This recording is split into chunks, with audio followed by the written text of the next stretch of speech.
60 হাত লম্বা হয়ে ঢুকবেন। আহলুল জান্নাতে জুরদা ওয়া মুরদা, জান্নাতীরা হবে পশমবিহীন। এই যে দুনিয়াতে দাড়ি রাখা ওয়াজিব বা সুন্নাতে মুআক্কাদা, কিন্তু জান্নাতীদের গালে কোনো দাড়ি থাকবে না, মোজ থাকবে না, গায়ে পশম থাকবে না। আবনাউ 30 ওয়া 30, সব জান্নাতি পুরুষরা হবে 33 বছরের তাগড়া যুবক। আল্লাহ, এখানে যেমনি আমরা একত্রিত হলাম, তোমার জান্নাতেও যেন আমরা একত্রিত হতে পারি, তুমি তৌফিক দাও। আর জোরে পড়েন আমিন। আল্লাহর কথা, রাসূলের কথায় কোনো ফাঁক ফোকর নাই, আছে? এজন্য এই দুইজনের কথাই আমরা মানব।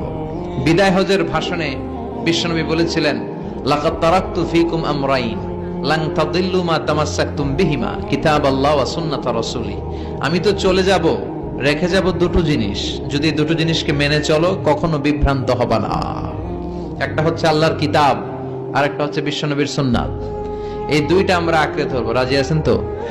পৃথিবী যেদিকে যাক, আমি থাকবো দুইটা